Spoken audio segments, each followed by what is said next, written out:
Assalamualaikum warahmatullahi wabarakatuh. Kita sambung pembelajaran kita pada hari ini, bab yang ketiga, matematik pengguna. Masih lagi 3.1, iaitu risiko dan perlindungan insurans. Untuk kali ini, saya lebih kepada pengiraan ataupun yang melibatkan angka ataupun yang melibatkan sedikit formula. Jadi untuk menerangkan perkara ini, saya ataupun kita akan bincangkan, saya akan jelaskan berdasarkan contoh. Okey, kalau kita tengok contoh satu ini, okey, jadual di bawah menunjukkan harga premium bagi insurans perjalanan yang ditawarkan oleh syarikat insurans PQ Berhad ke negara-negara Asia dan Eropah. Okey, ini melibatkan insurans perjalanan. Insurans perjalanan. Jadi, apa yang perlu awak tahu? Harga premium. Apa itu harga premium? Harga premium itu ini ialah nilai harga yang perlu dibayar oleh seseorang pemegang polisi. Sama ada sekaligus, bayar sekaligus, ataupun bayar secara bulanan, ataupun bayar secara tahunan, ataupun sekali seumur hayat. Itu harga premium. Okey, dalam kes ini, maknanya harga premium ni dibayar satu kali perjalanan. Satu kali perjalanan berdasarkan bilangan hari yang dikenakan oleh pemegang polisi itu. Okey. Jadi daripada jadual ini dapat kita lihat bilangan hari ada empat kategori. Okey. Dan kita tengok pemegang polisi, kalau harga bagi pemegang polisi di Asia berbeza dengan Eropah. Okey. Begitu juga secara pasangan, Asia dengan Eropah berbeza harga dia. Begitu juga keluarga berbeza harga dia. Eropah lebih mahal.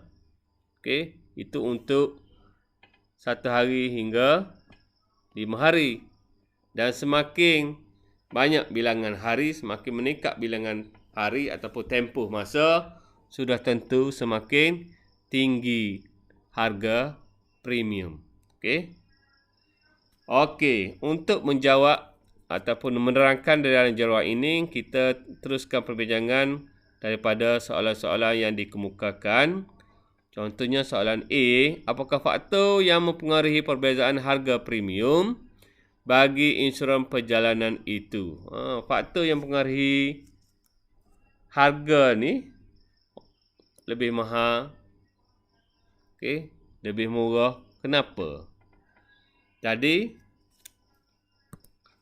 seperti yang saya jelas tadi, harganya berbeza mengikut satunya adalah bilangan hari. Satunya adalah bilangan hari ataupun bilangan hari ataupun kita panggil tempoh masa. Tempoh masa dah.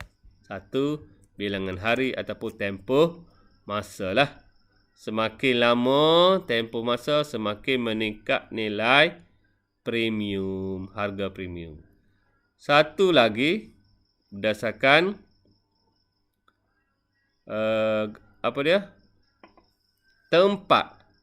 tempat ataupun lokasi yang dikunjungi.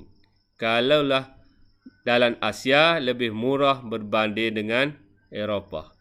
Okey. Kenapa? Sudah tentunya risiko di Eropah lebih tinggi lah. Kemungkinan gitu ya. Harga ni berdasarkan risiko. Mestilah kerugian ataupun jarak perjalanan. Lokasi ni jarak perjalanan lebih jauh berbanding dengan Asia. Eropah lebih jauh daripada Asia. Jadi harganya lebih tinggi. Okey, satu lagi. Kenapa harga yang berbeza adalah inilah. Apa dia? Bilangan peserta. Bilangan peserta. Okey. Bilangan peserta.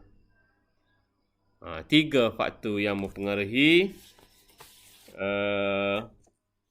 kenapa harga berbeza. Okey. Bilangan orang, bilangan peserta. Okey. Terjawab soalan A. Dan kita pergi ke soalan B. Mengapa semakin panjang tempoh perjalanan, semakin tinggi harga premium? Okey, tempoh perjalanan semakin lama, semakin tinggi harga dia. Tinggi belakang. Kenapa? Okey, sudah saya jawab tadi. Saya tidak langsung. Kerana kebarangkalian. Kemungkinan risiko tu lebih besar lah. Semakin lama, semakin banyak. Ataupun semakin tinggilah risiko dia.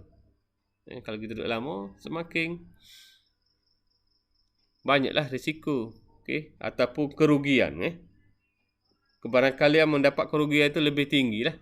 Kebarangkalian mendapat kerugian lebih tinggi. Okey. Dan C.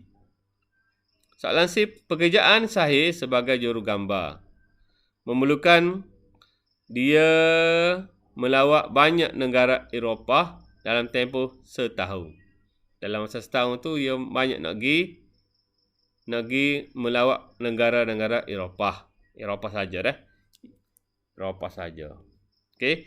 Dia akan mengunjungi sebuah negara antara ni masa dia 12 hingga 15 hari. Insuran yang manakah patut dibeli oleh Sahir sesuai dengan pekerjaannya? Okey, yang mana yang Sahir perlu beli dalam tempoh setahun tu? Masa yang nak pergi melawat adalah hanya 12 hingga 15 hari. Jadi sudah tentunya yang ini. Okey, masa dia. Lepas tu Sahir ni nak pergi seorang sahaja. Okey, yang ini. Di Eropah. Okey, yang ini sudah tentunya adalah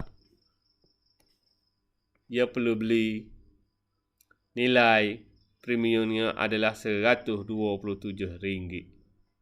Okey. Itulah. Okey, alasan dia kerana ini lebih menjimatkan lah. Menjimatkan dan sesuai untuk situasi Sahir itu. Okey, menjimatkan. Kalau dia beli hak ni buat gapo dia beli hak ni sebab dia pergi sorang.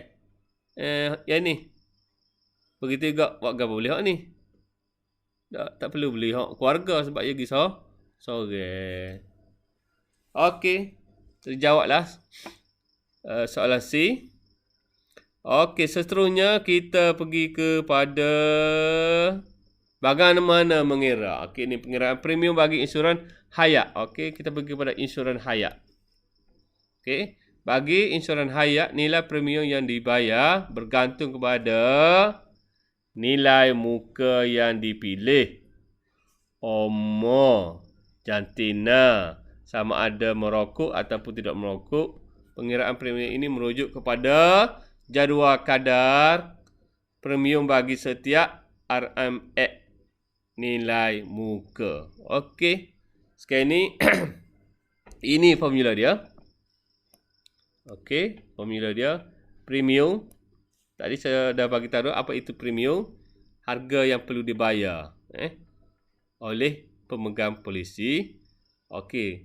Ini insuran hayat. Jadi formula dia nilai muka. Apa itu nilai muka? Bahagi dengan RMX. Okey, darab dengan kadar premium per X. Ni kadar premium. Okey. Okey. Jadi untuk menerangkan benda-benda ni, kita rujuk kepada contoh yang kedua. Okey. Contoh yang kedua. Jadual kadar premium tahunan bagi setiap 100 nilai muka. Insurans sementara boleh baharu tahunan yang ditawarkan oleh syarikat insurans XYZ adalah seperti berikut. Okey, kita tengok ni, ia berdasarkan umur. Tadi kita tengok dah, dinyatakan tadi, ia mesti berdasarkan umur. Umur 35, 36, maknanya semakin tua lah. Semakin tinggi, sudah tentunya semakin tinggi. Okey. Jadi, ini dia punya kadar premium. Kalaulah lelaki, kadar dia adalah ini. Bukan perokok. Ini perokok. Okey, kita tengok di sini. Bukan perokok lebih murah daripada perokok. Itu nilai kadar premium. Kenapa? Sudah tentunya perokok ni lebih berisiko lah. Lebih berisiko. Kerana biasanya perokok ni akan menyebabkan penyakit dia. Penyakit itu lebih mudah lah, risiko lah. Paru-paru. Okey, itu yang lelaki. Yang perempuan pula, kita tengok lelaki dan perempuan ni, contohlah yang bukan perokok, perempuan ni lebih rendah berbanding dengan lelaki. Begitu juga yang perokok lebih rendah. Kenapa? Sebab itu tadilah, perempuan ni risiko dia kurang sikit berbandingan lelaki. Okey, untuk menerangkan semua ini, untuk menjawab persoalan yang berada di dalam jadual ini, kita tengok apa yang ditanya. Okey, soalan yang pertama, mengapakah kadar premium semakin tinggi apabila umur semakin meningkat? Kohort tua, kohort tinggi. Kenapa? Kenapa kohort tua ni, kohort tinggi dia punya kadar dia? Ni saya dah jawab tadi. Kadar premium meningkat kerana umur dia meningkat. Kerana apa? Kerana jangka hayat setiap orang semakin pendek lah. Sebab ni kita biasalah, kohort tua ni kohort kad nak mati dengan kata lain.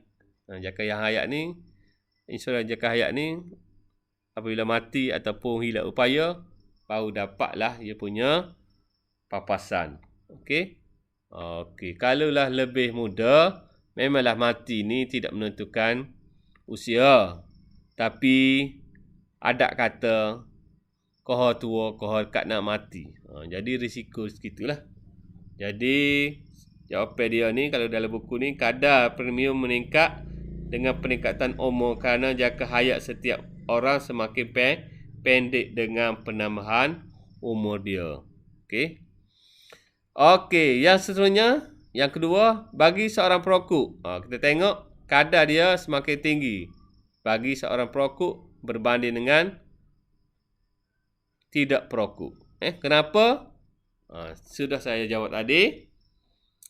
Sebab kebarangkalian seorang perokok ini terdedah dengan risiko penyakit lebih tinggi lah. Risiko penyakit lebih tinggi. Penyakit seperti contohlah, seperti ke apa? Sakit jantung ke, paru-paru ke. Macam gitulah. Bagilah contoh yang menyebabkan penyakit yang disebabkan oleh rokok. Lelah ke, TB ke, contoh. Sebab biasanya seorang perokok tu kurang sihat berbandingan tidak merokok. Jadi anda semua janganlah jadi seorang perokok. Okey, seterusnya, berdasarkan jadual tersebut, hitung premium tahunan bagi setiap situasi berikut. Okey, ini pengiraan sikit. Encik Guan ingin membeli polisi insurans tersebut dengan bernilai, ini nilai insurans dia, RM100,000. Dia berumur, ini umur dia. Seorang yang sihat dan tidak merokok. Okey, kategori dia tidak merokok. Umur dia 39. Okey, macam mana kita nak tahu berapa kena bayar setiap tahun ke, setiap bulan ke? Okey, kita pun tengok jadual dia. Okey, ni 100,000 adalah nilai muka. Nilai muka. Umur 39, ini 39. Okey, ni 39. Dia tidak merokok, lelaki tak? Lelaki ni, seorang lelaki ni. Encik ni kan? Kita kena tahu. Dia ni jantina lelaki atau perempuan. Okey, lelaki. Okey, kita ambil kategori lelaki. Bukan perokok. Okey, ini dia punya. Okey, dia punya kadar premium. RM2.49. Okey. Jadi, berapa perlu bayar? Kita pun buatlah pengiraan. Macam mana pengiraan dia? Okey, sekarang ini nilai tambah formula dia, ya ini. Ini formula dia. Jadi, premium dia, okey. Premium dia sama dengan nilai muka. Nilai muka. Okey, nilai muka dia adalah RM100,000. Bahagi dengan RM per X. Okey, ini ya. RM1,000. Darab dengan kadar premium. Sekarang ni kadar premium yang Encik Guan ni adalah RM2.49. Maka dapatlah jawapan dia berapa? Dikira-kira dapatlah jawapan RM RM249. Ini yang perlu dibayar oleh Encik Guan. Sebulan. Kalau dia masuk dengan nilai muka RM100,000, ini bayar bulanan je. Bayaran bulanannya. Sekiranya Encik Guan ni mati, inilah dia akan dapat RM100,000. Dia mati RM100,000. Apapun tertaluk kepada terma-terma dia lah. Mati gapo, lagu mana. Itu maksud dia. Okey, dia kena bayar inilah sebulan-sebulan. Okey. Kalaulah dia ni umur ni dia masuk pada umur 40, kena bayar mestilah besar sikit lagi. Okey, itu cara pengiraan. Okey, kita pergi contoh yang seterusnya. Puan Safua berumur 36 tahun. Ni perempuan umur 36 tahun. Seorang yang sihat dan tidak merokok. Bukan perokok. Ingin membeli polisi insurans tersebut dengan nilai muka dia. Ni nilai muka dia. 250. Dan nilai polisi penyakit kritikal. Dia ambil pula penyakit kritikal. Syarikat insurans XYZ menawarkan polisi penyakit kritikal memberikan perlindungan sebanyak 30%. Okey, ambil perlindungan dengan perlindungan dia 30% pula. Nilai muka asas. Nilai muka asas dan kadar premium bagi setiap RM RM1,000 ialah ni. Kadar premium bagi penyakit kritikal. Mengikut umur dan status kesihatan Safua. Okey, berapa Safua kena bayar? Okey, mula-mula kita kena cari dulu. Okey. Dia punya kadar dia, umur dia, premium dia, umur dia 36. Okey, ini 36. Okey, 36 perempuan Okey, ini perempuan Perempuan tidak merokok. Okey. Itu kadar dia. Okey. Jadi yang pertama kita tengok 30% nilai dia. Berapa hak ni dulu? Kita pun kena carilah. 30% maknanya 30 dengan 100 darab dengan nilai muka dia. Berapa dia punya dapat? Kira-kira orang kalkulator dapatlah 75,000. Okey. Okey. So, sebenarnya kita cari premium yang perlu dia bayar. Okey. Ini untuk penyakit kritikal Okey. Untuk premium yang dia bayar tahun ni, okey. Dia punya nilai muka adalah 250,000 bahagi dengan 1,000 kadar premium dia darab dengan dia punya 100 dia punya 30 sorry ni 35 ni. Okey, 37 sorry. 35 adalah RM1.50 darab dengan RM1.50. Dapatlah dia punya jumlah dia.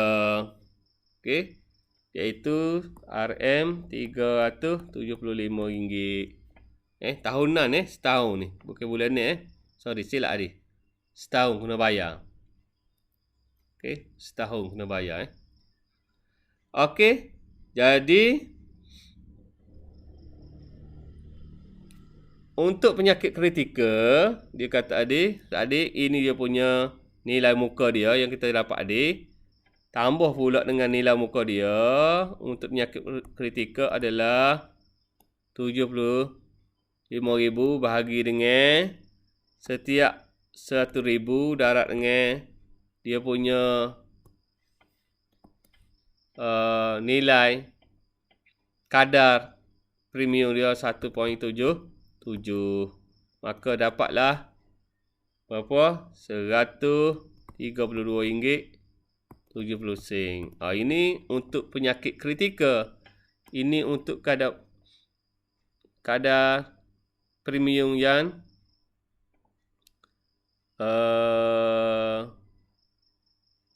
insurans hayat dia. Okey. Ini insurans hayat. Contohnya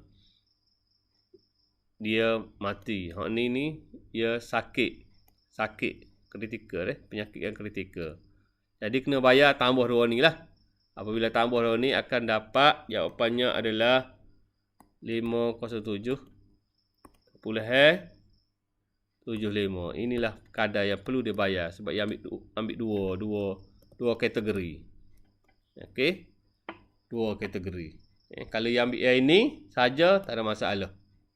Okey. Okey, itulah pengiraan sedikit sebanyak mengenai insurans. Yang pertama melibatkan insurans perjalanan dan yang kedua ni yang melibatkan insurans hayat.